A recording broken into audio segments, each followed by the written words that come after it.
Welcome to the quick snapshot of the WEA Credentialing Scheme. I am Will Hobbs. I am the current president of the WEA and a faculty member at Brevard College, and have been a part of the curriculum and credentialing team for three plus years. Kelly McMahon is also a co-presenter with me today, and she has been part of the curriculum committee for multiple years, but I'll let her say a little bit more about herself and her involvement. Kelly? Yeah, great to be with everyone today. My name is Kelly and I'm at Baylor and have been on the board off and on for a while, not as long as Will said earlier, however many years, since the 80s. It hasn't been that long. Not on the board anymore, but still loving the work of the WEA and my friendships with the WEA family. And so happy to answer any questions and contribute to what's going on with the credentialing program. And if this isn't a lesson in leadership, let me just point out that the three of us are all past presidents of, well, current president and two past presidents of the WEA. I was, as your monitor, I was supposed to introduce them, and both of them were just like, I'll take care of it. So on behalf of the WEA, welcome to this session about the credentialing program. You've already met our presenters. I'm your moderator today. I'm going to keep an eye on things in the chat. If you have questions, you can put them there. Otherwise, we ask that you keep yourselves muted unless the presenters ask for input.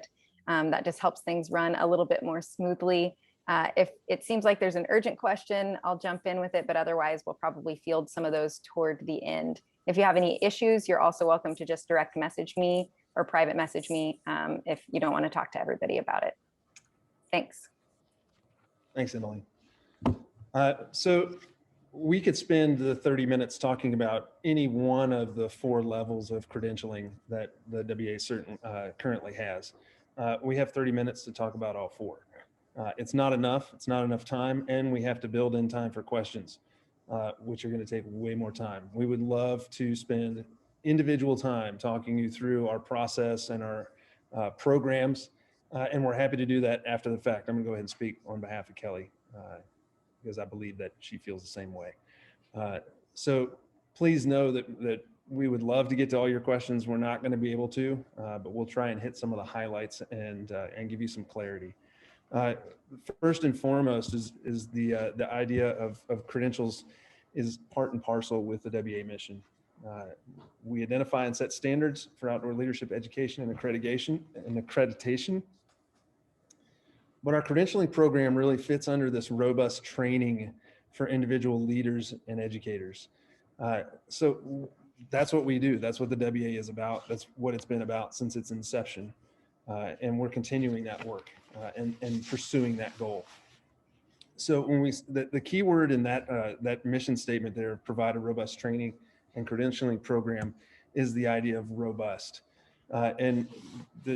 As you've heard before in this conference, the WEA curriculum has been the foundation for innumerable outdoor leadership training and development programs, both in the United States and around the world. That history and that strength is what creates the robustness of our program. So we brand it now as the WEA 6+1. We've got these 6 educational components combined together in the one of judgment. But it's really still the same core curriculum. It just looks different. We're still talking about the same 18 points. We're still talking about the same concepts and ideas, theories, and practices that make outdoor leadership effective. And I think what we're really pursuing here is demonstration and assessment of those skills, knowledge, and abilities. And that's really key. That's where the robust comes from.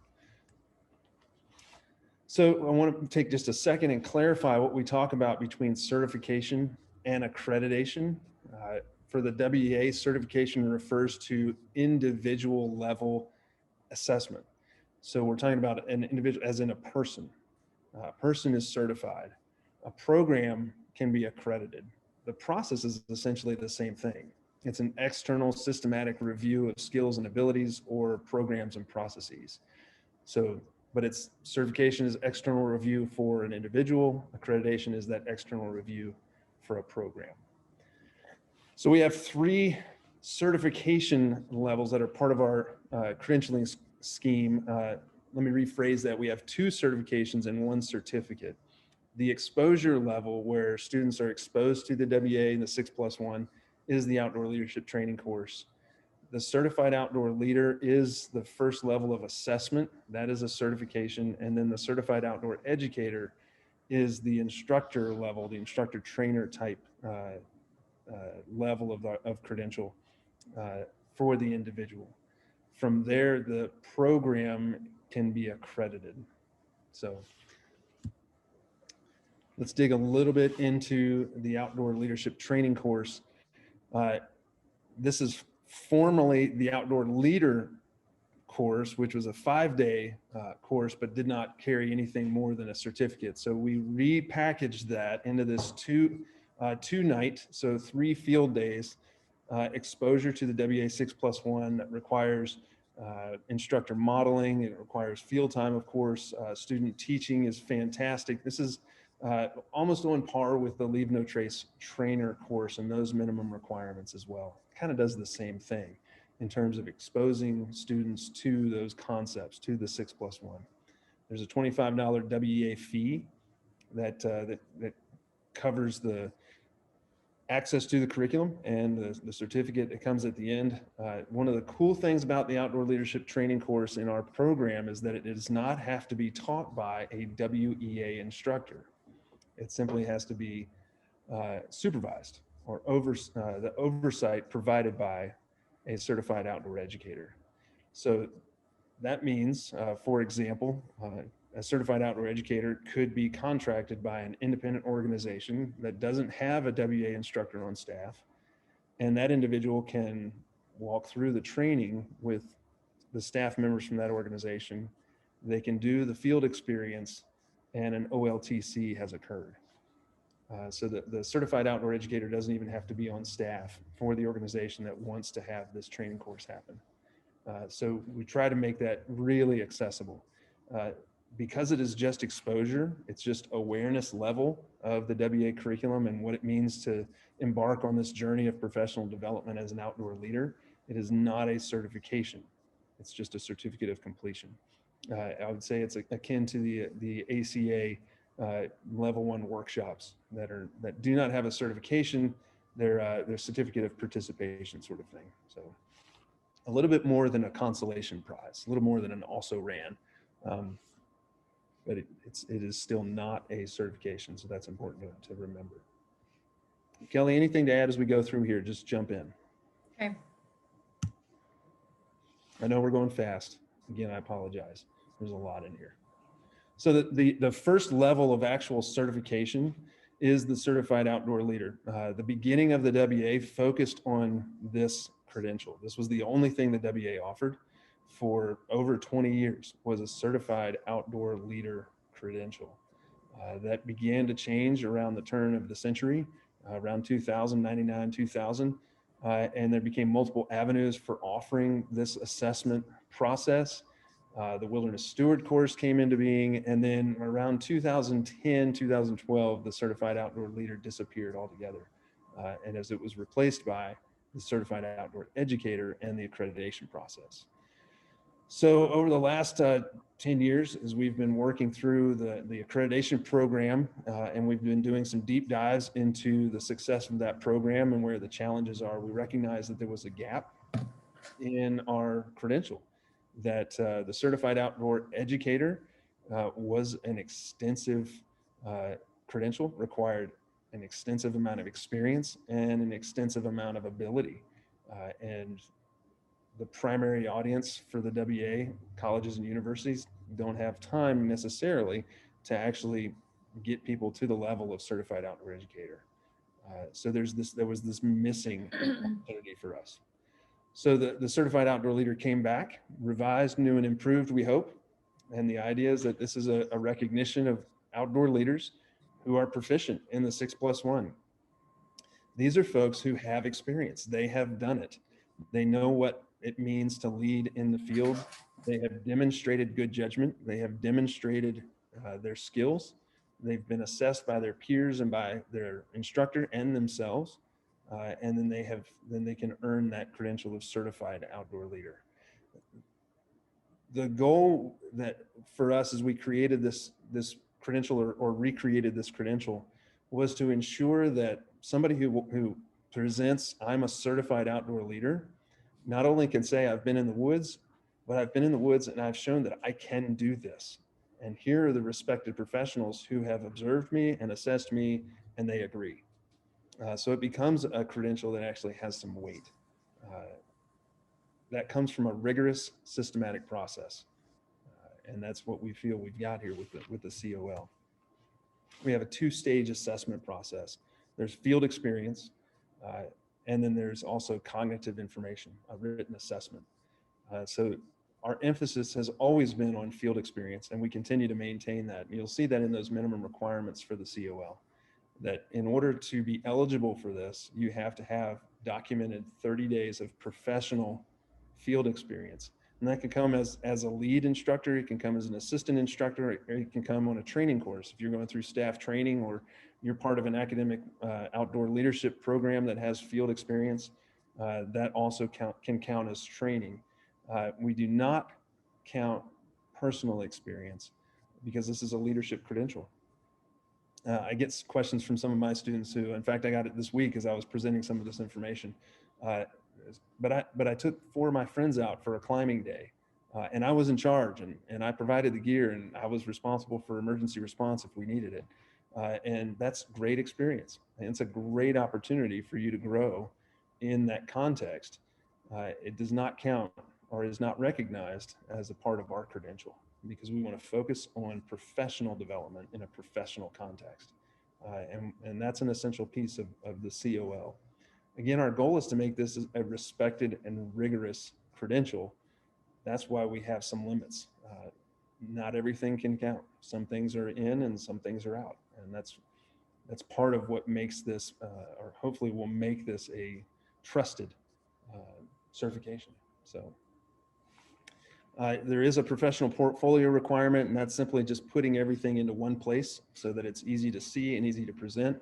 This includes your experience log, trip log, evaluations, any other artifacts of evidence that the certified outdoor educator who oversees your process might require.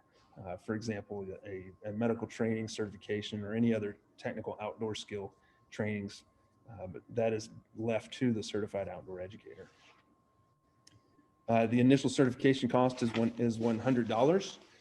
You're required to maintain that professional portfolio as you progress through your career. It's a 3-year certification, and we're still working out what that looks like to renew at the end of that 3 years. So you'll note that we do not say you have to have a woofer. We just simply say you have to have medical training that's appropriate for your specific context. The reason why we made that decision was because woofer is not always required for outdoor leaders. However, some medical training is required, and that's going to be from the employer. So we allow the employer to make that determination and as to what is appropriate for the context that the individual is working in. So there's that. Kelly, you want to talk a little bit about the certified outdoor educator? Am I muted? Oh, no. Well, I mean, no, I wasn't planning on it. I was planning on doing accreditation. Super. I'll help you. I'll help you. Great. Fill in the gaps. So Yeah. the reason why I wanted to pitch it over to Kelly is that she has been the driver for this level. I've been focused more on the outdoor leadership training course and the certified outdoor leader, and she's been driving the bus with Cameron Potter for the certified outdoor educator. I think the big development here is the clarification and precision about how to obtain the certified outdoor educator. When this credential was first launched, it was only accessible for students in accredited programs, in WEA accredited programs. And I think what we began to hear was a lot of professionals who are already past their degree, already have a degree, who are very interested and keen on earning this credential. So we've developed 2 paths to achieve the certified outdoor educator. One of those is going through an accredited program as before. And the benefit of accreditation is a little bit of an easing of the requirements for the certified outdoor educator because your program is accredited. The other path is the professional path. Both of them require a minimum of 100 days of professional field experience, a professional portfolio, and then you pay the certification fee. So there are some variations. The accredited program is pretty straightforward. You enroll in an accredited program. You have to finish the accredited program, put together a professional portfolio. You have a cheaper certification fee because you're going through an accredited program, but the assessment is the same. You still have to develop artifacts that provide evidence of your competency, and that still is reviewed. However, it's reviewed by the leads certified outdoor educator at your institution. Well, can I just jump in? Please. You move over to the professional path. There are two things that I wanted to add. If programs are accredited, we're certainly encouraging them to treat their curriculum as if they're preparing people towards certified outdoor educator.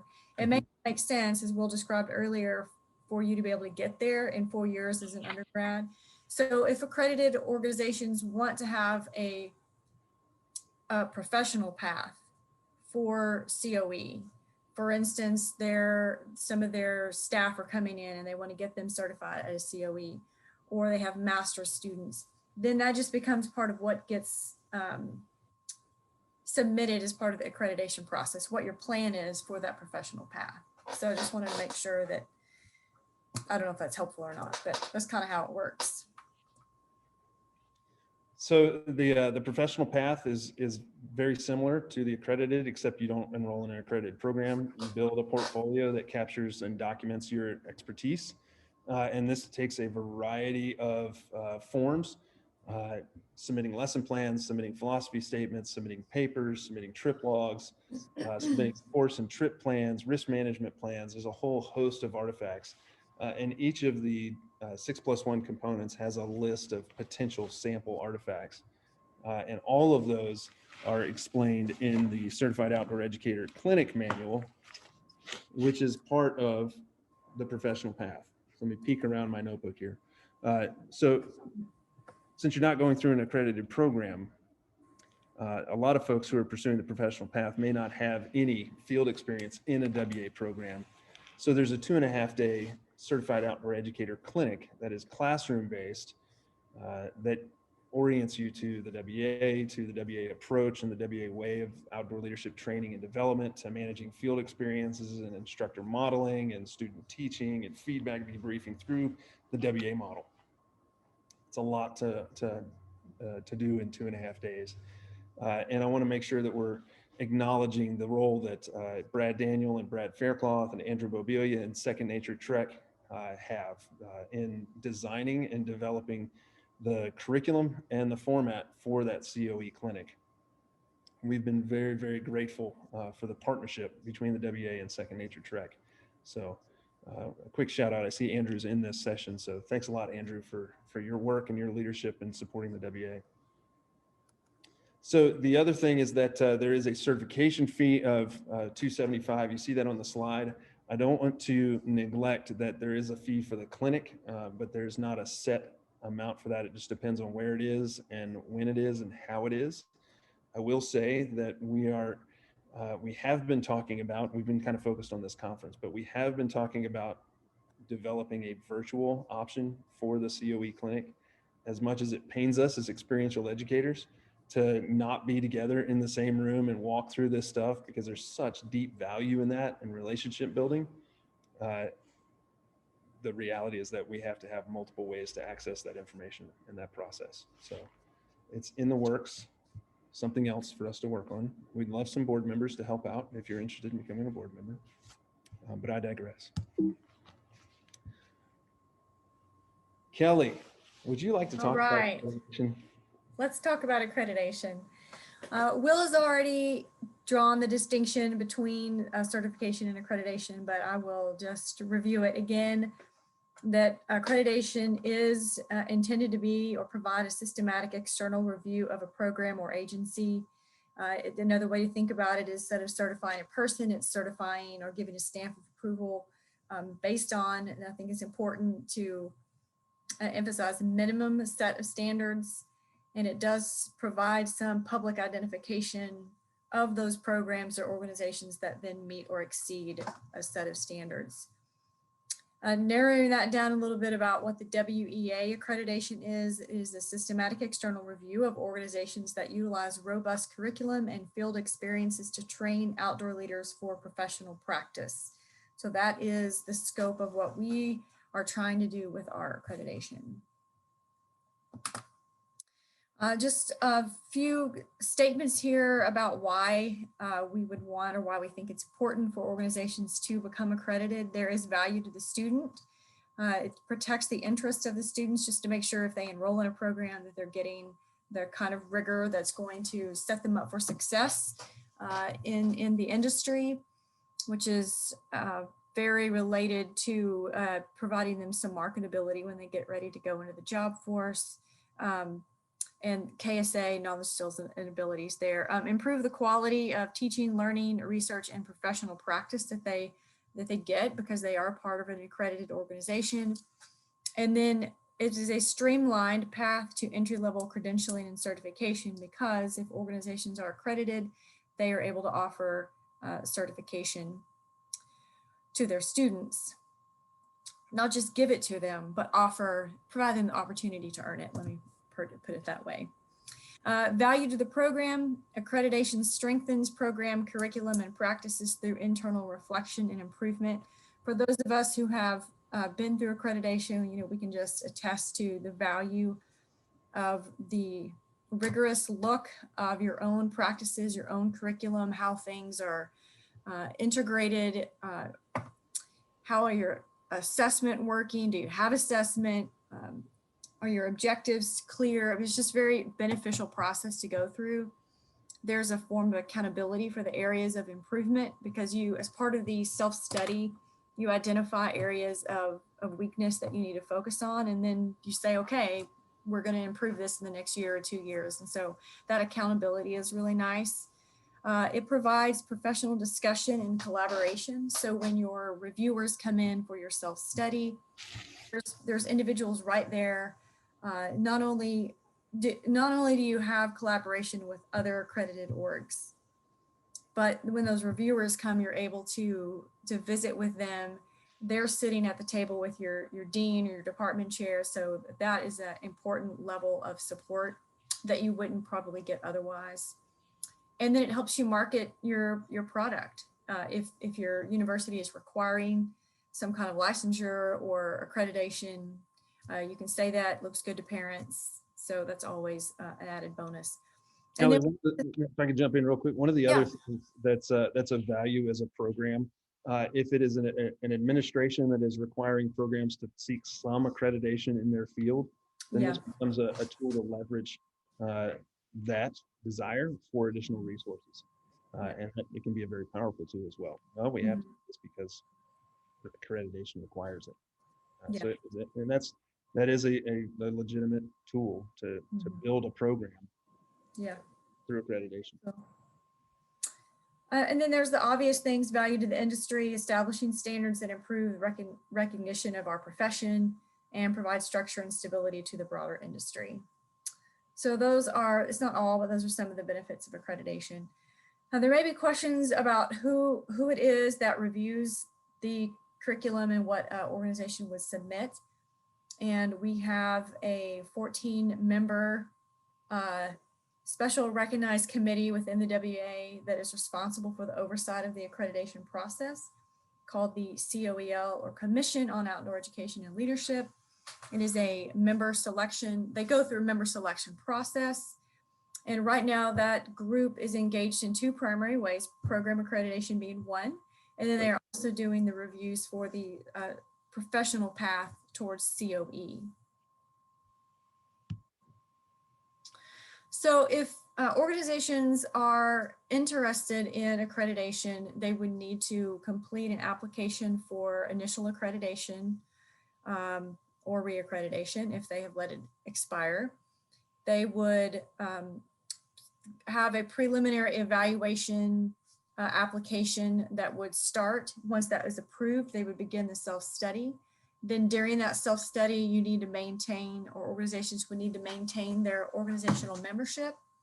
During that self-study process, once the self-study is complete, you submit that. You wait a little bit longer while that's being reviewed. And then assuming that it is accepted, then you're approved, you're accredited, you maintain your accreditation fees, maintain your annual reports in a timely manner, and then begin to prepare for your self-study for year 5. The only thing that I wanted to add, and I didn't mean to skip over this, it's in the notes that Will has it, I can't see, is just a little statement about what the COEL does with your documentation. So you submit, what you do is you look at your curriculum, you look at your process, your field experiences, your assessment, everything that you're doing, and you look at it through the lens of the new curricular standards. You look at it through the lens of other things that we are putting forward as, I guess, representation of professionalism of the organization and the industry. So like diversity statements and mission and values of the WEA. So, we want to know how an organization is meeting those things. And then finally, there are administrative standards related to accreditation. And if you don't know, all of the standards are being reviewed and revised, and that includes the accreditation. So we're asking the question, what differentiates an accredited program from one that's not accredited, in order to identify if there's other standards that we don't have that need to be there. It doesn't mean that if you're not accredited, you're not a valuable program, but rather what evidence should we see and what practices of outdoor leader training should be standard across programs. If we can identify what those things are and include them in the accreditation standards, then I think it certainly helps with moving the profession forward. So that's kind of what that process looks like. That's great. Thanks, Kelly. Yeah. We're about out of time. We've got time for maybe 1 or 2 questions. Oh goodness, here they come. Is there going to be a pathway for high school programs to gain accreditation? You've talked a lot about universities, so K through 12. We would love it. We have no idea what it looks like, but we'd love it. Yeah, and just in particular, those are programs that are training outdoor leaders.